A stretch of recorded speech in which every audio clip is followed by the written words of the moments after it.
Alginate mixing tips for Genesis X alginate. Today we're going to show how to properly mix Genesis X alginate for applying a full head cast. Keep in mind that Genesis X and other AccuCast alginates can be mixed to a variety of different ratios depending on the working consistency you want. So for instance, if you're making a hand cast, you might want the alginate to be a little bit runnier, but for a full head cast or a body cast, you tend to want the alginate to be fairly thick. Now, typically what I do to start out is I mix my alginate roughly 1:1 by volume. Now, in order for that to work, the first step that you need to do is open up your bag of Genesis X alginate and fluff it up a little bit. If it's hard packed into the bag, you're going to have a lot more trouble getting an accurate 1:1 ratio. The more you fluff up the alginate before you measure it out, the more accurate you'll be able to get that 1:1 ratio.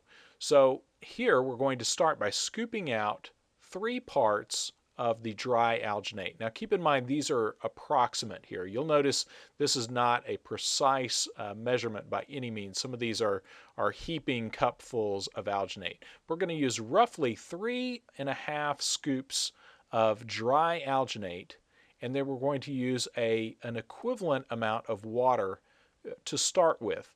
I say to start with because you will always want to adjust that ever so slightly. There will be times when you want that to be a lot runnier, and there will be times that you want it thicker to stay on a vertical surface. Now we're going to start out with roughly 1:1, 3.5 parts alginate to 3.5 parts water by volume. Now typically that's going to result in a very thick mix, almost a frosting-like consistency.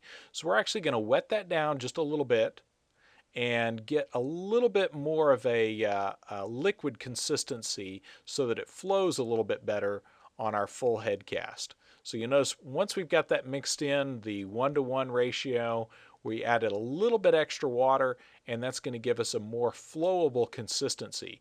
Because when we're doing a full head cast, we want that to flow a little bit so that gravity can do some of the work for us. So you'll notice now that we've added that in, that wets it out very nicely.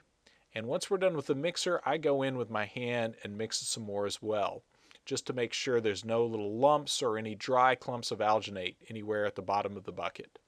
And now ready to begin our full head cast. Now on average it typically takes about 2.5 pounds of dry alginate mixed with the equivalent amount of water for a full head cast like this. So that's a good starting point if you're new to this process and you're looking to mix up some alginate for a head and shoulders cast. Now my entire mixing process that I just showed took right around 45 to 50 seconds, and you don't want to spend much more time than that, because Genesis X has about a 10-minute working time at 70-degree water temperature. And keep in mind, if you use warmer water, that's going to accelerate the cure process. If you use colder water, that will retard the cure process. So keep in mind, anytime you're mixing up large batches of alginate, it's critical to keep track of your mixing time so you don't waste valuable application time with your mixing. If you wind up with a few lumps in your alginate, that's okay. Sometimes it's better to move on to the application stage rather than lose some of that critical working time. And as usual, keep in mind that Genesis alginate and other life casting materials are available on our web store at brickintheyard.com.